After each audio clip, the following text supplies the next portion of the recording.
بسم اللہ الرحمن الرحیم۔ نبوی معاشی زندگی قبل از نبوت یعنی مکی دور۔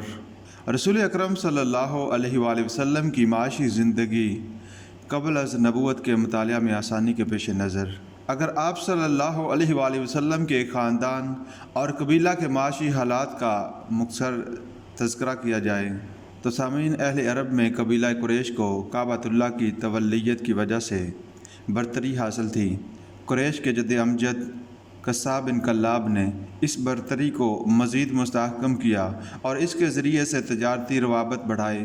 یوں کعبۃ اللہ کی تولیت کے حوالے سے قریشی تاجر اہل عرب اور بین الاقوامی تجارت میں رابطہ کا فریضہ سر انجام دینے لگے، اور انہیں تجارتی معاہدات کی وجہ سے ہر جگہ عزت اور پذیرائی نصیب ہونے لگی۔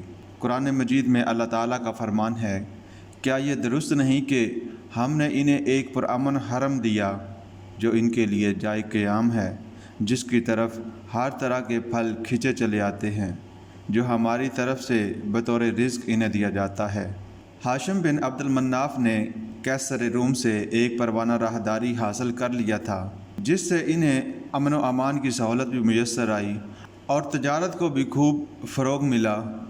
سیرت کی کتب میں اس قسم کے کئی ایک پروانوں کا ذکر ملتا ہے جو ہاشم نے مختلف ملکوں کے بادشاہوں سے حاصل کیے، جس سے انہیں بین الممالک تجارت کرنے کا موقع ملا اور معاشی آسودگی نصیب ہوئی۔ ہاشم بن عبد المناف کی اولاد سے عبد المطلب کو سرداری ملی۔ عبد المطلب آپ صلی اللہ علیہ وآلہ وسلم کے دادا ہیں۔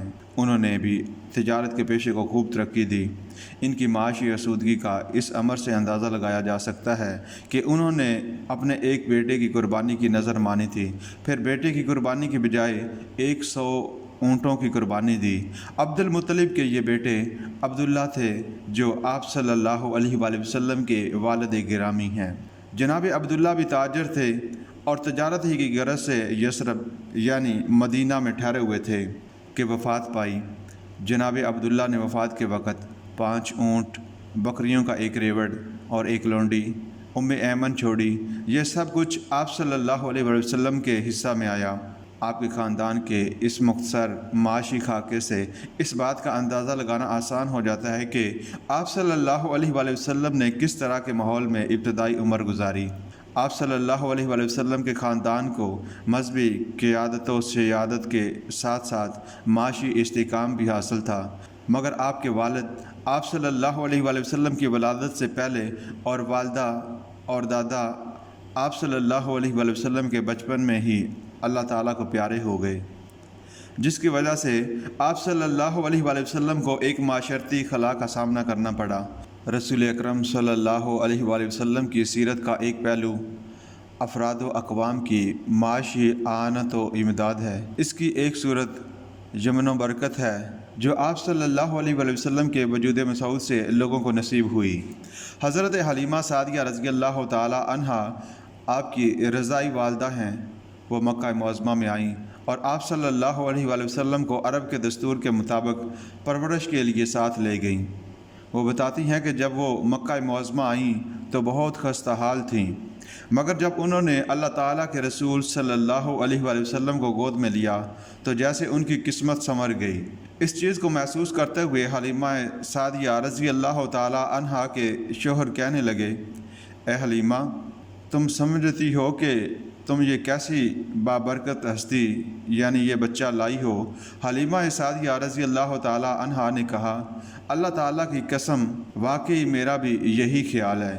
آپ صلی اللہ علیہ وآلہ وسلم کی اس خصوصیت کا احساس دادا عبد المطلب کو بھی تھا۔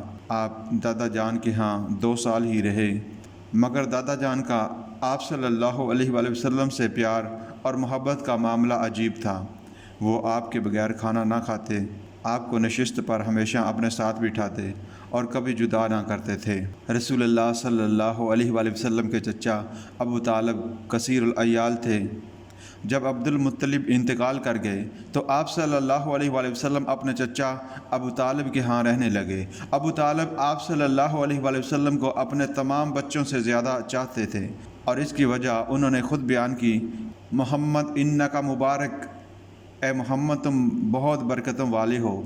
کہتے ہیں کہ ابو طالب اور ان کے گھر والے آپ کے بغیر کھانا نہ کھاتے، کیونکہ جب وہ آپ صلی اللہ علیہ وسلم کے بغیر کھانا کھاتے تو کھانا کم ہونے کی وجہ سے سیر نہ ہو پاتے، مگر جب آپ صلی اللہ علیہ وسلم کے ساتھ دسترخوان پر کھانا کھاتے تو سب سیر ہو جاتے اور تھوڑا کھانا بھی کفایت کر جاتا۔ آپ صلی اللہ علیہ وسلم کے چچا ابو طالب کم مالدار تھے اور ان کا گزر بسر بکریوں اور اونٹوں کے چرانے پر تھا۔ آپ صلی اللہ علیہ وسلم نے چچا کی معاشی اعانت کی پیش نظر ضروری سمجھا کہ ان کا ہاتھ بٹائیں۔ 10 برس کی عمر میں آپ صلی اللہ علیہ وسلم کے چچا کی مالی امداد کی خاطر مکہ معظمہ والوں کی بکریاں چرانا شروع کی۔ ان حضور صلی اللہ علیہ وسلم نے اپنی معاشی جدوجہد کا باقاعدہ آغاز تجارت سے فرمایا۔ بطور تاجر آپ صلی اللہ علیہ وسلم نے زیادہ وقت نہیں گزارا، تاہم اعلان نبوت سے پہلے کی زندگی میں آپ صلی اللہ علیہ وسلم کی تجارتی مصروفیات بڑی اہمیت رکھتی ہیں۔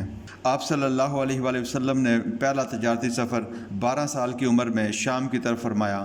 آپ صلی اللہ علیہ وسلم باسرار اپنے چچا کے ساتھ تشریف لے گئے۔ اس کے بعد آپ نے کئی تجارتی سفر فرمائے۔ ایک ایسے سفر کا تذکرہ بھی ملتا ہے جو آپ صلی اللہ علیہ وسلم نے اپنے چچا زبیر بن عبد المطلب کے ساتھ یمن کی طرف فرمایا۔ آپ صلی اللہ علیہ وسلم نے 20 سال کی عمر میں حضرت ابو بکر صدیق رضی اللہ تعالیٰ عنہ کے ساتھ شام کی جانب سفر تجارت کیا۔ اسی سفر میں حضرت صدیق رضی اللہ تعالیٰ عنہ آپ صلی اللہ علیہ وسلم کے عمدہ اخلاق سے اس قدر متاثر ہوئے کہ آپ کے دلی دوست بن گئے۔ ان تجارتی سفروں سے سرکار دو عالم صلی اللہ علیہ وسلم کی شخصیت کا جو پہلو نکھر کر سامنے آتا ہے وہ آپ صلی اللہ علیہ وسلم کی معاملہ فہمی، حسن سلوک، دیانتداری اور راست بازی ہے۔ آپ کی انہی خصوصیات کی وجہ سے لوگ آپ کو صادق اور امین کہنے لگے۔ جناب ابو طالب بھی تجارت کیا کرتے تھے، مگر سرمایہ کی کمی کی وجہ سے وہ تجارت جاری نہ رکھ سکے۔ ایک دن انہوں نے آپ صلی اللہ علیہ وسلم سے کہا کہ کیوں نہ ایسا ہو کہ تم بی بی خدیجہ رضی اللہ تعالیٰ عنہا کے نمائندے تجارت کے طور پر کام کرو۔ بی بی خدیجہ رضی اللہ تعالیٰ عنہا مکہ معظمہ کی ایک مالدار خاتون تھی اور بیوہ تھیں۔ قریش کے لوگ ان کا سامان تجارت باہر کے ملکوں میں لے جاتے اور اس کے عوض معاوضہ لیتے۔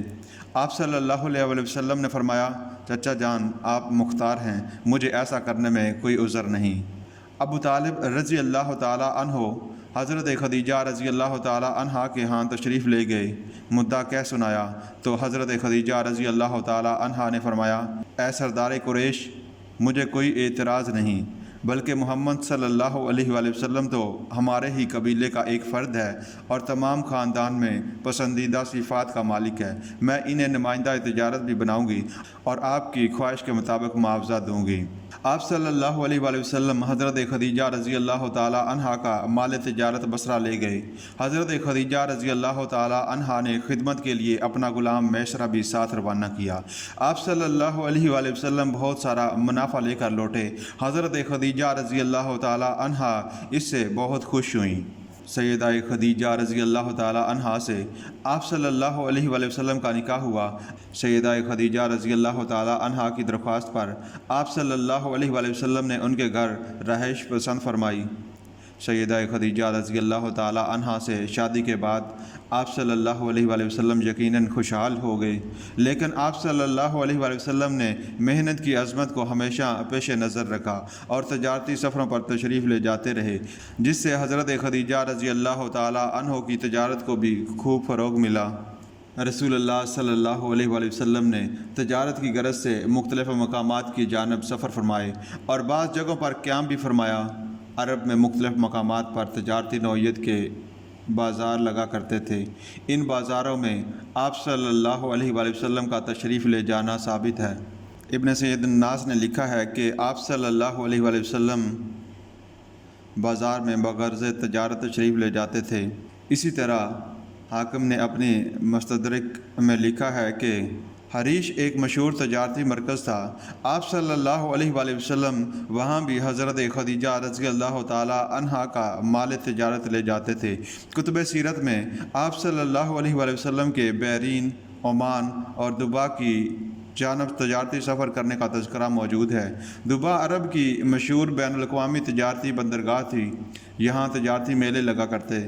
بوسط سے پہلے آپ صلی اللہ علیہ وآلہ وسلم اس تجارتی میلے میں شریک ہوتے۔ ابن ہشام نے سیرت النبی صلی اللہ علیہ وآلہ وسلم میں لکھا ہے کہ یمن میں ایک وفد مدینہ منورہ آیا۔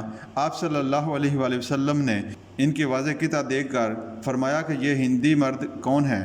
گویا آپ صلی اللہ علیہ وآلہ وسلم نے انہیں پہچان لیا تھا۔ اس طرح قبیلہ کیس کا وفد مدینہ منورہ آیا تو آپ صلی اللہ علیہ وآلہ وسلم سے ملا تو آپ نے ان سے بحرین کے ایک مقام کا نام لے کر اس کے حالات دریافت کیے اور فرمایا کہ میں نے تجارتی سفروں کے دوران تمہارے ملک کی خوب سیر کی اور وہاں قیام بھی کیا۔ آپ صلی اللہ علیہ وآلہ وسلم کا تجارتی سلسلے میں ملک حبشہ جانا بھی مذکور ہے، اور شاید آپ صلی اللہ علیہ وآلہ وسلم کی شاہی حبشہ سے ملاقات بھی ہوئی ہو، کیونکہ آپ صلی اللہ علیہ وآلہ وسلم نے حضرت جعفر طیار رضی اللہ تعالیٰ عنہ کو ہجرت حبشہ کے موقع پر نجاشی کے نام جو خط دیا تھا، اس کے مضمون میں اس خیال کو تقویت پہنچتی ہے۔ اس خط میں خاصی اپنائیت کا اظہار کیا گیا تھا۔ آپ صلی اللہ علیہ وآلہ وسلم کے تجارتی سفروں کے سلسلے میں 3 نام مذکور ہیں، یعنی شام، فلسطین اور یمن۔ تجارت کی وجہ سے آپ صلی اللہ علیہ وآلہ وسلم کی شہرت عام ہوئی۔ معاملات میں صداقت و دیانت، راست بازی و سخاوت جیسے عمدہ اوصاف نکھر کر آئے۔